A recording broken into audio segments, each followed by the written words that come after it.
नमस्कार, मी संजय सोनवणे. आज आपण भेटतो आहोत संदीप वाकचौरे या शिक्षण तज्ज्ञाने, स्वतः शिक्षक असणाऱ्या, एका शिक्षणशास्त्रावर प्रचंड हुकूमत असणाऱ्या माणसाने एक सुंदर पुस्तक लिहिलंय. त्याचं नाव आहे शोध शिक्षणाचा. हे काढलंय चपराक प्रकाशनने आणि चपराक प्रकाशनने संदीप वाकचौरेंची 10-12 पुस्तकं प्रकाशित केली आहेत. नुसत्या शिक्षण या विषयाला वाहिलेली एवढी सातत्याने पुस्तकं लिहिणं आणि ते प्रकाशित करणं हे एक फार मोठी मराठीतली तरी क्रांतिकारी गोष्ट आहे. कारण शिक्षण म्हणजे आपल्याकडं परीक्षा देणं, मार्क मिळवणं आणि कुठेतरी नोकरी चांगली लागेल, कोणत्या तरी परीक्षा पास करणं, नीटची परीक्षा पास करणं, काही MBBS, UPSC, MPSC आणि अशा ज्या प्रवेश परीक्षा आहेत किंवा नोकरीच्या परीक्षा आहेत, स्पर्धा परीक्षा आहेत, त्या देणं एवढ्या पुरताच आपल्याला शिक्षणाशी संबंध येतो. दुसरं आपलं असं सध्या चाललंय की आपण माहितीच्या जगात राहतोय, माहिती तंत्रज्ञानाच्या जगात राहतोय, असा एक आपला समज आहे. पण प्रत्यक्षात माहिती म्हणजे ज्ञान नाही का? तर माहिती म्हणजे ज्ञान नाही. हे प्रकर्षाने सांगणारे जे पुस्तक लिहिले संदीप वाकचौरे यांनी, ते चक्क जे कृष्णमूर्ती यासारख्या 20व्या शतकात झालेल्या महान तत्वज्ञाच्या जे शिक्षणाबद्दल त्यांनी वेळोवेळी विचार व्यक्त केले, त्या पुस्तकाच्या त्यांच्या विचारांवर आधारित हे सगळं पुस्तक लिहिलंय. आणि ते अत्यंत मौलिक, तळाशी नेऊन प्रश्नाच्या मूलभूत व्याप्तीपर्यंत नेत माणसाचं मन प्रगल्भ करेल आणि त्याला शिक्षण म्हणजे नेमकं काय हे दाखवेल, अशा स्वरूपाचं हे पुस्तक आहे. आणि प्रत्येकाने वाचलं पाहिजे, म्हणजे शिक्षकांनी वाचलं पाहिजे, विद्यार्थ्यांनी वाचलं पाहिजे आणि पालकांनी सुद्धा वाचलं पाहिजे. कारण ते जर केलं नाही तर जे गैरसमज आहे शिक्षणाबद्दलचे आपल्या मनात, विशेषतः भारतीयांच्या मनामध्ये, की शिक्षण म्हणजे काय, पोटासाठी शिकायचं असतं, शिक्षण मिळालं की आपण कुठेतरी चांगली नोकरी लागेल, चिकटू म्हणजे आपण चिकटणं म्हणतो तर ना, तर ते चिकटू कुठेतरी आणि आयुष्याचं कल्याण होईल, एवढीच आपल्या मनात भावना असते. पण शिक्षणाचा हेतू ज्ञान मिळवणं हा असतो, माणसाचं व्यक्तिमत्व प्रगल्भ करणे हा असतो, त्याला एक जबाबदार नागरिक बनवणं हा शिक्षणाचा प्रधान हेतू असतो. हे मात्र कुठेतरी सुटून गेलंय. त्यानंतर पुस्तकाचा सुरुवातच होते ज्ञानाच्या अनंत वाटा या विषयापासून. आपण बघा, आपल्याकडे शाखा किती आहेत. आपण सायन्सला जरी जाऊ, आर्टला तरी जाऊ किंवा कॉमर्सला तरी जाऊ, तेही नाही जमलं तर बाकी इतर कोणतरी सायन्स वगैरे असे कोणतरी साईड घेऊ, इंजिनिअरिंग घेऊ, मेडिकल घेऊ, कोणतरी घेऊ. पण आपले जे विषय जे आहे ते आपल्या अत्यंत मर्यादित आहेत. आता एखाद्याला समजा चित्रकार व्हायचं वाटत असेल, त्याचं म्हणजे कल असतो, नैसर्गिक कल असतो प्रत्येक माणसाचा. लक्षात ठेवा, निसर्गतः त्याला काय बनावंसं वाटतं हे तो स्वतः सांगू शकतो. त्याला त्याचे वडील, पालक किंवा शिक्षक नाही सांगू शकत किंवा मित्र नाही सांगू शकत. कारण आपल्या आवडीच्या क्षेत्रात आपण ज्यावेळेस अभ्यास करतो, शिकायला जातो, ते आकलन आपलं फार वेगाने होतं आणि आपली त्याच्यावर हुकूमत ही फार महत्वाची ठरून जाते. पण आपलं शिक्षण सध्या उपयोगिता केंद्रित झालंय. मग उपयोग काय याचा, हे शिकून उपयोग काय? प्रश्न काय येतो की ह्या वस्तूचा उपयोग काय, त्या पुस्तकाचा उपयोग काय? ही उपयोगिता आपण मूल्यामध्ये मोजतो आणि ते कोणत्या ऐहिक मूल्यामध्ये मोजतो. आपण ते ज्ञानात्मक जे अमूर्त असतं त्या मूल्यांमध्ये आपण शिक्षण मोजत नाही. आणि त्यामुळेच आज जर आपण पाहिलं जगामध्ये, भारतातनं नोबेल प्राइज विनर शास्त्रज्ञ किती झाले? एखादा आपल्याला अपवाद आठवेल, तोही इथे भारतात नाही मिळाला, तर परदेशात जाऊन तिथे त्यांनी संशोधन कार्य केलं म्हणून ते मिळालं. भारतात असतं तर मिळालं असता का? तर नसतं मिळालं. विकास खन्नासारखा आपण एक आचार्य घेऊयात, साधा घ्या. आता स्वयंपाकी बनणं म्हणजे अगदी लाजीरवाणं वाटेल किंवा हे काय पुरुषाचं काम आहे का, असा आपला भारतीय समज असतो.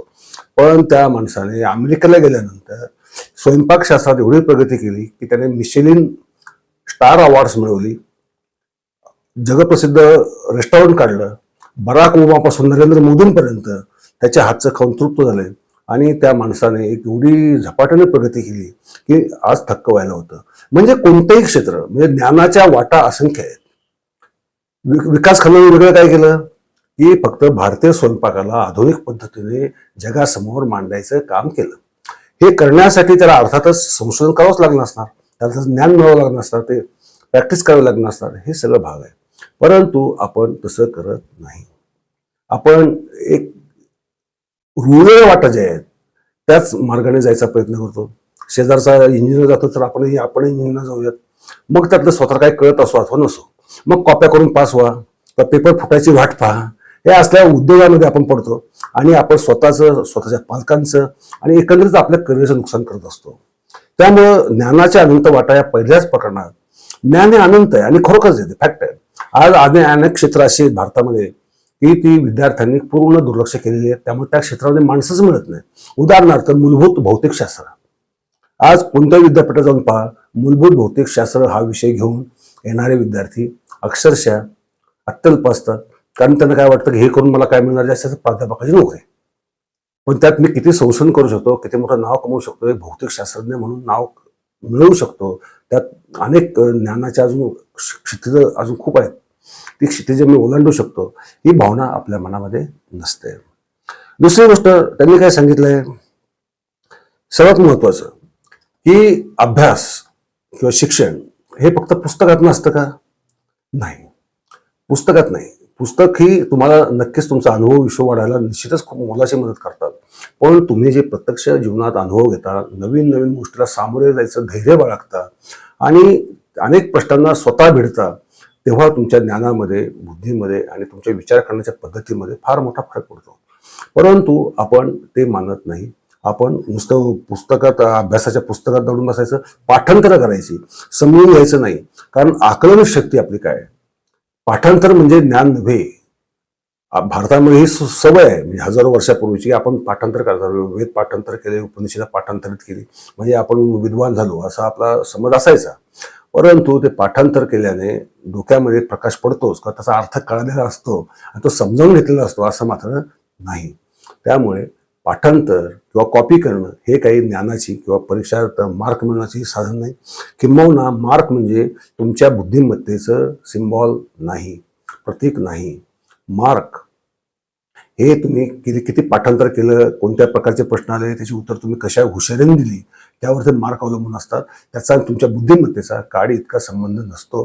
परंतु आपण मार्क, किती टक्के मार्क मिळवले, 10वीला इतके मार्क मिळाले का, 12वीला इतके मार्क मिळाले का, आणि जर एक नापास झाला का, कमी मार्क मिळाले, तर अनेक मुलं अक्षरशः आत्महत्या करतात किंवा आत्महत्या करण्याचे प्रयत्न करतात. कारण नैराश्याने एवढे ग्रस्त होतात की त्याचा प्रभाव संपूर्ण जीवन त्यांच्यावर पडलेला असतो.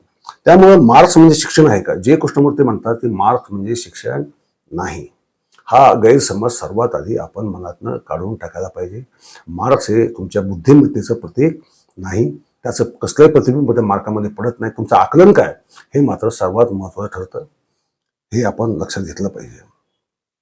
म्हणजे स्वातंत्र्य, आपण समाजात जगत असतो, आपण म्हणतो आमचा देश स्वतंत्र आहे, आमची राजकीय व्यवस्था आम्हाला स्वातंत्र्य देते, हे सगळं ठीक आहे. पण स्वातंत्र्य म्हणजे नेमकं काय, की तुम्हाला मनापासून जे करावं असं वाटतं ते करणं म्हणजे खरं स्वातंत्र्य. ते स्वातंत्र्य विद्यार्थी म्हणून तुम्ही उपभोगता का? खरं तर नाही.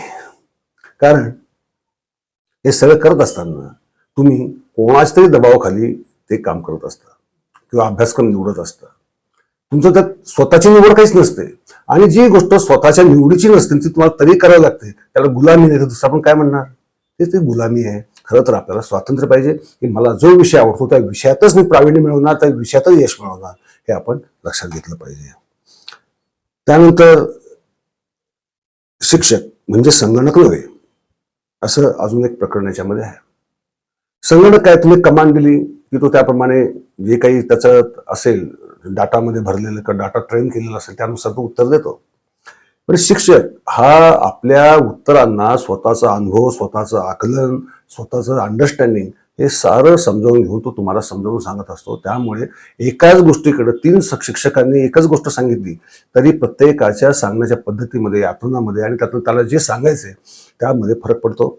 त्याच्यामुळे अर्थातच शिक्षकाला संगणक मानू नये, शिक्षकाने स्टिरियोटाईप उत्तर द्यावी आपल्याला किंवा पाठ्यक्रमात जे आहे तशाच प्रकारचं उत्तर असलं पाहिजे असं काही मानून चालायचं नाही. परंतु दुर्दैवाने आपण काय करतो की परीक्षेत प्रश्नांची उत्तरं लिहिताना पुस्तकात जे शालेय पुस्तकात जे तेच लिहितो. समजा त्याच्यामध्ये 2000 सालीपर्यंत झालेलं संशोधन आहे आणि आज आपण 2026ला बसलोय, तर 2024 मध्ये समजा एखादं संशोधन नवीन गोष्ट पुढे आली, त्याचा मात्र तुम्ही माहीत असूनही त्याचा उल्लेख तुमच्या प्रश्नाच्या उत्तरात करू शकत नाही, कारण तुम्हाला अभ्यासक्रमात ते नाही, म्हणून तुम्हाला अक्षरशः मार्क मिळत नाही. ही आज आपली शिक्षणाची दुर्दैवी अवस्था आहे. त्यामुळे शिक्षक म्हणजे संगणक नाही, तो माणूस आहे. आणि माणसाचं माणूस पण असतं ते समजावून घेणं आणि त्याच्या मर्यादा कशा अमर्याद करता येतील हे पाहणं म्हणजे शिक्षण होय. आणि सर्वात महत्वाची गोष्ट म्हणजे यात प्रकरणं 14-15 प्रकरणं आहेत. पण सर्वात महत्वाचं शेवटचं प्रकरण आहे की शिक्षणाच्या बाजारात माणूस हरवला आहे. खरं आहे. आज बघा क्लासेसचा सुसवाट झालाय, कॉलेजेसचा सुसवाट झालाय, पुस्तकं काढणाऱ्यांचा म्हणजे गाईड्स म्हणा, नोट्स म्हणा, प्रकाशित करणाऱ्यांचा एक सुसवाट झालाय. आणि या सगळ्यामध्ये झालंय काय की शिक्षणाचा झालाय बाजार, त्यातनं विद्यार्थी मात्र किंवा ज्ञान मात्र सगळं हरवलेलं आहे. आज तो शिक्षण उद्योग हा आता अब्जावधी डॉलर्सचा भारतातली एक इंडस्ट्री बनलेला आहे. आणि जेव्हा कोणत्याही गोष्टीची इंडस्ट्री बनते ना त्यावेळेस त्यातलं स्वत्व, त्याचा आत्मा हरवतो आणि तो फक्त बाजारीकरण होतं, व्यापारीकरण होतं, त्यातनं शिक्षण हरवतं, नीतिमूल्य हरवतात आणि एक सामाजिक नैतिकता जी आहे त्या नैतिकतेला कुठेतरी तडा जातो आणि माणूस अक्षरशः हरवतो. म्हणजे त्याला आपल्याला नेमकं काय करायचंय, आपल्याला नेमकं हवंय काय हेच त्याला कळू दिलं जात नाही. तो फरफटला जातो, त्या प्रभावाबरोबर प्रभावपतित होतो एका प्रकारे आणि त्याची एक फरफट होते.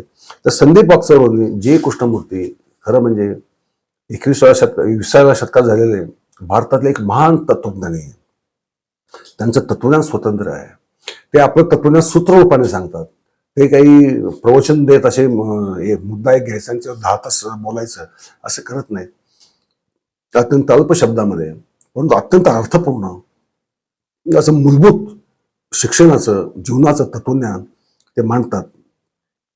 त्यामुळे जे कृष्णमूर्ती भारतीयांना तर जास्त माहीत का नाही, कारण आपल्या बुवा बापूंची कीर्तन ऐकण्यात फार इंटरेस्ट असतो, त्याचाच आनंद होतो.